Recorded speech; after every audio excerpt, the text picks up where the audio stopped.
Congratulations on the birth. My husband was sobbing while holding a newborn baby in the hospital room. The moment I saw that scene, I made up my mind to kill the baby.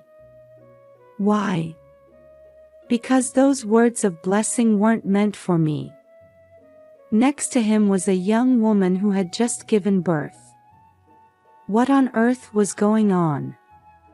As I investigated, I discovered something unbelievable, and I was shaking with sadness and anger.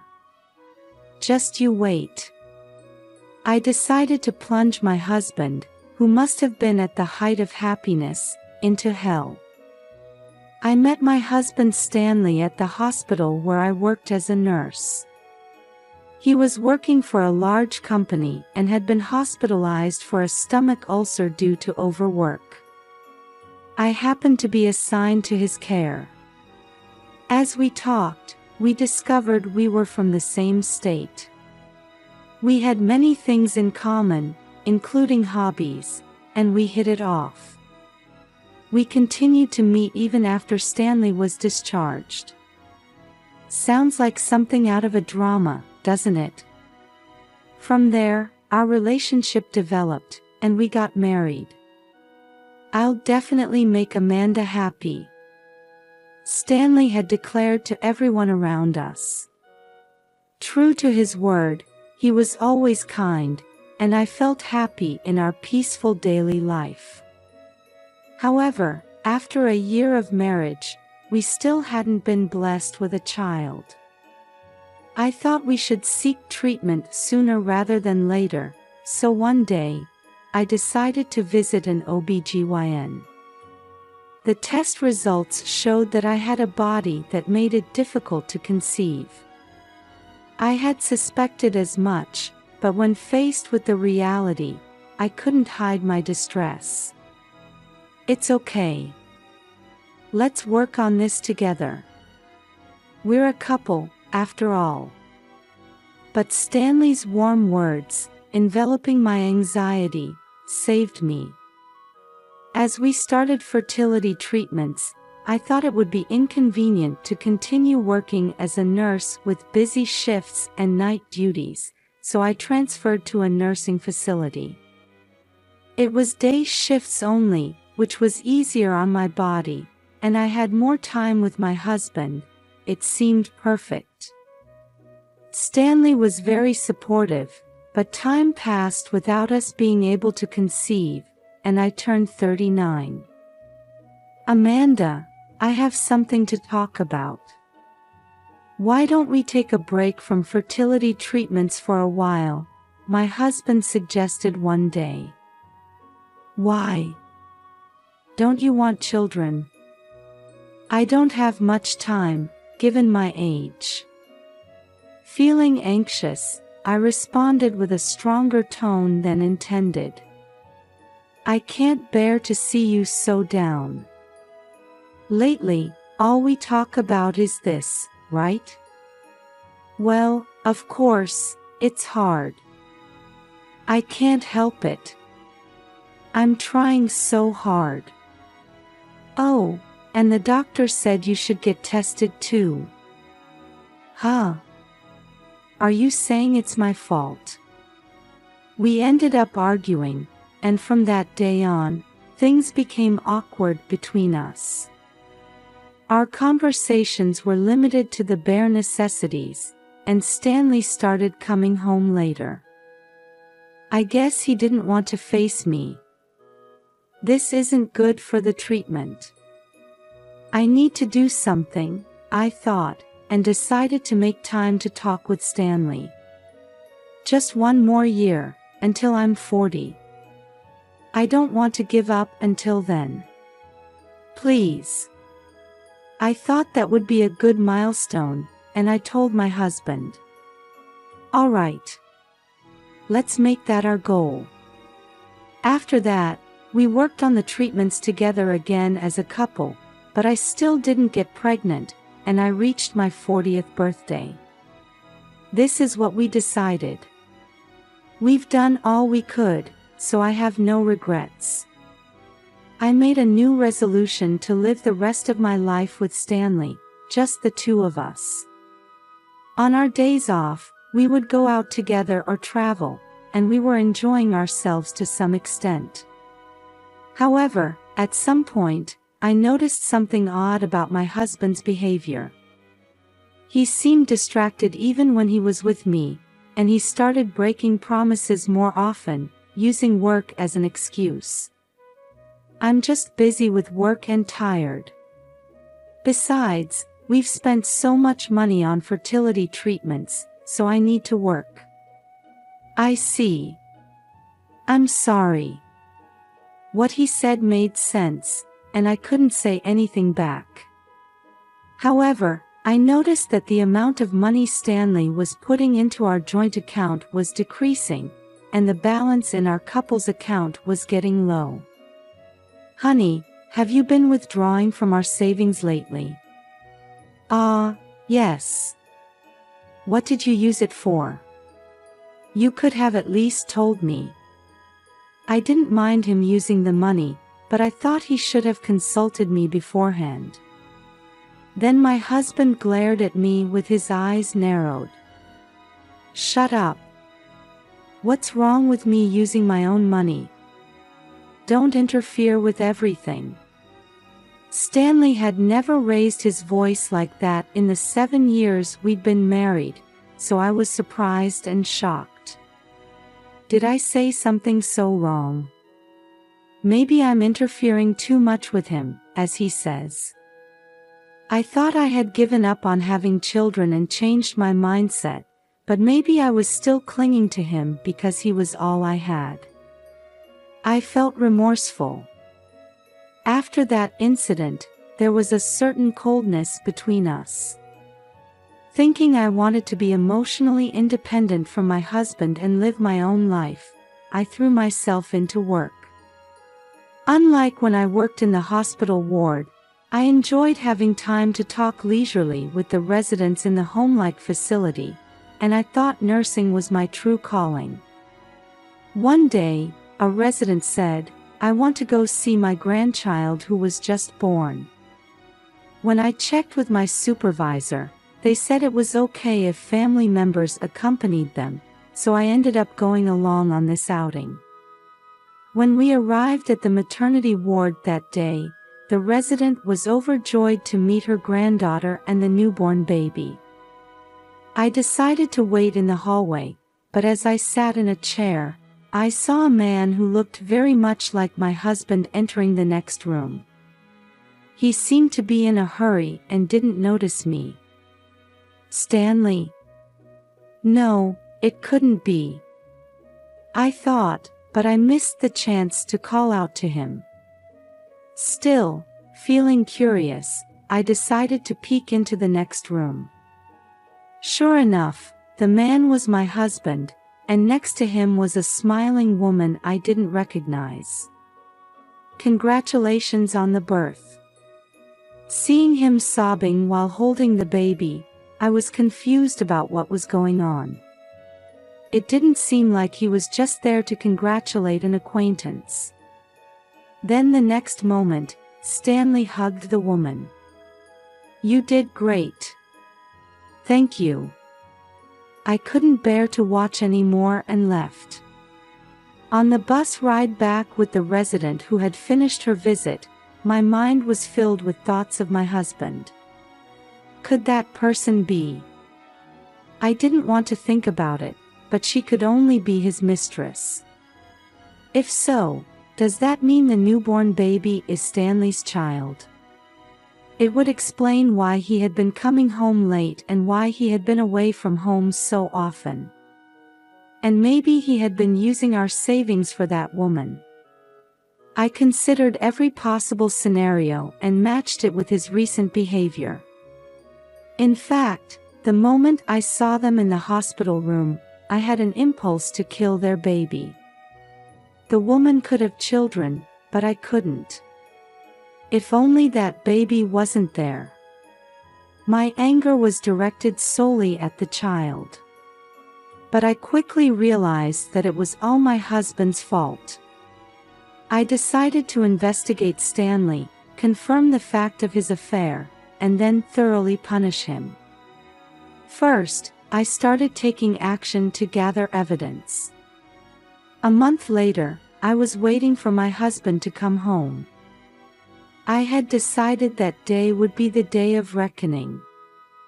Why? Because the next day was my 41st birthday. I thought I would settle everything and make a fresh start. Just as I was thinking this, I heard the sound of the front door key turning. I'm home. Why are you making such a scary face? He looked at me with a puzzled expression as soon as he saw me. Am I? I look the same as always. More importantly, I have something important to talk about. Does it have to be now? I'm tired. Just sit down. It won't take long. I told my grumbling husband in a serious tone, leaving no room for argument. Stanley sat down across from me at the living room table, muttering, "Fine. What's this about? Don't tell me you want to start fertility treatments again." He laughed through his nose and spoke in a slightly mocking tone. I'll cut to the chase because I don't want this to be troublesome. I saw you at the hospital a month ago. Huh? There's nothing wrong with me. As he started to say that, my husband suddenly seemed to remember something and his face froze. I didn't elaborate and waited for his next words. Oh, that was just me going to congratulate an acquaintance on their baby. He was trying to act calm while hiding his panic. Oh? But you were hugging that woman, weren't you? I turned on my smartphone that was on the table and showed it to my husband. It was a video I had secretly taken of the two of them. She's just a huggy person, it was just for fun. My husband started making nonsensical excuses. I deliberately didn't address that and instead showed him some photos. You even accompanied her on the day she was discharged from the hospital. That's more than just an acquaintance, isn't it? They showed Stanley standing close to the woman holding the baby as they left the hospital. There were also pictures of him entering what seemed to be her apartment. That's... My husband started to say something but then fell silent. On that day, I had heard the resident's granddaughter saying, "It seems the person in the next room gave birth on the same day." So I thought their discharge day would probably be the same, and I had planned to stake out the entrance of the maternity ward on my day off from work. On the day, I had the idea to follow Stanley, so I tailed him from the morning. When he got on a bus heading in a different direction from his workplace and went straight to the hospital, I knew my guess was right. As I waited outside the hospital, my husband came out with the woman and the baby, and I captured it in photos. So you betrayed me and had an affair with this woman, right? Stanley wouldn't meet my eyes and didn't answer. I have proper evidence. I think it would be better if you confessed with your own mouth. I provoked Stanley, but he just glared at me and kept his mouth shut. So I spread out several printouts of messages exchanged between my husband and his mistress on the table. They were from Stanley's smartphone, and his mistress appeared to be a 30-year-old woman named Sarah who worked at a strip club. Stanley hadn't deleted the message history, and all their exchanges were still there. There were messages like, "I love you more than anyone," and let's go shopping for baby clothes together next time, just like a lovey-dovey couple. Moreover, among the photos they had sent to each other, there were pictures of them hugging and kissing. Looking at someone else's phone without permission, you're the worst. I didn't think you were that kind of person. I don't want to hear that from you. I'm returning those words right back at you. That's my line. You should be grateful that I'm even staying with a defective product like you who can't have children. My husband became defiant and threw horrible words at me that cut deep into my heart. I couldn't help but frown. Men are creatures who instinctively want to leave behind offspring. That's natural. Stanley took the opportunity to attack me. For a moment, I felt like giving up, but I clenched my fists and rallied myself.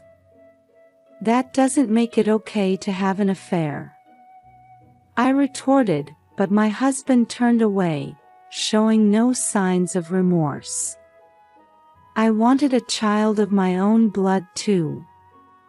But that's not possible with you, is it? Maybe so. Well, Sarah is younger, so that's nice, isn't it? That's right. I fell in love at first sight when I went to the club where she works. I was so happy when I managed to win her over and start dating her. He had a dreamy expression on his face, as if remembering those times. After dating for a few months, she told me she was pregnant. Young women can get pregnant so easily. Unlike you, old hag. Stanley was saying whatever he wanted, and I almost wanted to cover my ears. After being told all that, I had no obligation to remain his wife. I see. I'm sorry for being a wife who couldn't meet your expectations. Well, it's fine. It's too late for apologies now. He was leaning back in his chair, looking quite arrogant. Then you're okay with a divorce, right? Saying that, I handed my husband the divorce papers, which I had already filled out on my side. You're well prepared. It saves me the trouble of discussing it. Stanley started signing with a grin and without any hesitation. Here, is this good enough? I took it from my husband and carefully put it in an envelope. While watching me do this, Stanley muttered to himself, 7 years, it went by in a flash. This isn't the end. The real show starts now. Next, I placed another document in front of my husband. What's this? Stanley said as he picked up the paper and looked at it intently. That's the DNA test result for your and Sarah's child. He looked at me in surprise but quickly returned his gaze to the paper. That can't be. It says here that no parental relationship is recognized. My husband raised his voice and desperately appealed to me. That's what it says. But it's real. What's written there is the truth. What do you mean by that? Irritated, he slammed his hand on the table. I mean exactly what it says. I deliberately echoed his words back to him. Then Stanley made an angry face and shouted, "Cut it out." I let out a big sigh. There's another father for that child. You're not related by blood to that baby. Even after I said this, my husband still didn't seem to understand what it meant. I met and talked with her directly. I reluctantly decided to explain to Stanley. After Sarah was discharged, I visited her apartment while my husband was at work. There, I told her something and then confirmed whether the child was really my husband's. At first, Sarah denied it, but she finally confessed that the child's father was another man. And she agreed to do a DNA test. Before that, when I was trying to investigate her and was observing the apartment, I saw a different young man entering her home on days when Stanley didn't come. At that time, I thought maybe. Damn it. Sarah, that woman betrayed me. Stanley was making a face like he had swallowed a bitter bug while listing his grudges against his mistress. Then, as if he had realized something, he looked at me. Come to think of it, what was that thing you said you told her earlier? Ah, that. I hesitated for a moment but looked straight into his eyes to tell him the truth I had been keeping silent about. You're infertile. What? That can't be. Actually, before we stopped fertility treatments, we had gone to the hospital together as a couple and had tests done. Stanley probably thought I would give up easily if I faced reality. When I said, "You should get tested too, just in case," he readily agreed at that time. Though he did add the parting shot, "Of course, there's nothing wrong with me." I went alone on a different day to hear the test results, and what I found out was that I still had a body that made it difficult to get pregnant, and my husband was also infertile. Of course, I intended to tell my husband about this, but he was not only coming home late but also often away from home, saying he was on business trips. We kept missing each other, and I thought this wasn't something to talk about over the phone or email, so I ended up not being able to tell him. No way, there's no way that could happen to me. My husband's face turned pale, but he still wouldn't admit it. Yes, it's true. You'll understand if you look at this. I handed him the paper with the test results. Then, after staring at it intently, Stanley crumpled up the paper and threw it on the floor. He seemed to be in considerable shock, faced with a reality he had never imagined. Sarah said she's going to legally marry the other man and raise the child with him. I told Stanley this, but he just held his head in his hands and kept his face down on the table, not moving an inch. I guess he was beyond caring about that now. I have a message from Sarah. My husband raised his face vigorously, and I played an audio on my smartphone. I'm not interested in old guys like you. I prefer younger men. A woman's voice uttered lines similar to what he had just said to me. Then, even more cruel words flowed out. I only thought of you as a walking ATM. It seems Sarah had gotten pregnant with her boyfriend's child when she had no money and was wondering what to do. She thought she couldn't give up the child of the man she loved, so she planned to pretend it was the child of a strip club customer she was involved with at the time, Stanley. She figured she wouldn't have to worry about money that way. Her partner also agreed to this plan, so in the end, my husband had been thoroughly deceived by both of them. The audio ended with the dismissive words, "Thank you for spending so much money on me. From now on, I'll do my best with my husband. Don't mess with me." He pounded the table repeatedly, venting his anger that had nowhere else to go.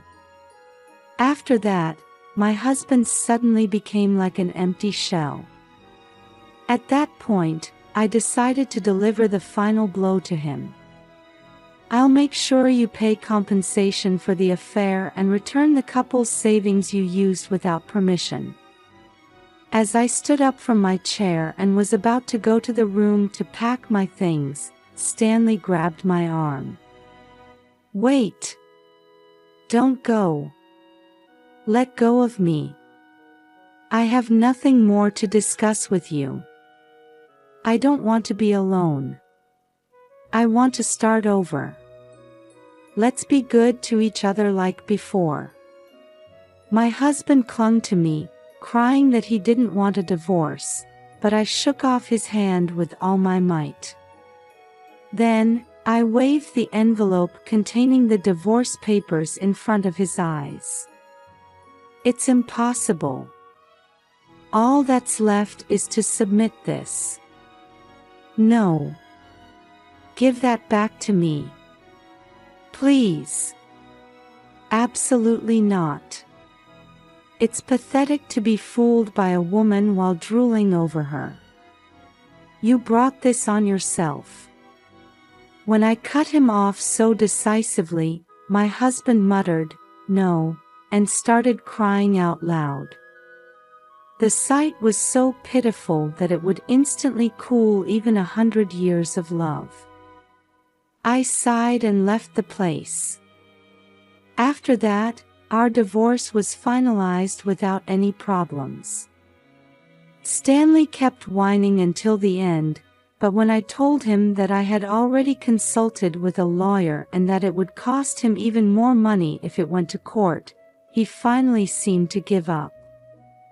I demanded a lump sum payment from him, $30,000 in compensation for the affair and $5,000 for the couple's savings he had used up. Stanley complained, "I can't pay that much. It's impossible." I told him to pay from his savings. However, his balance was zero. It seems he had been lavishing quite a lot on his mistress. He apparently cried to his parents, but I had already reported everything to his parents beforehand, so he was beaten and rejected for being such a terrible son. In the end, he took out a loan to pay me. I also demanded $10,000 in compensation from his mistress, which her father agreed to pay on her behalf. She said she would repay her father properly once she could work after putting her child in daycare. As for me, I'm still working as a nurse in a care facility. There's so much to learn from the facility users who are my seniors in life, and every day is fulfilling. Recently, I've set a goal to become a midwife. I'm studying for that now.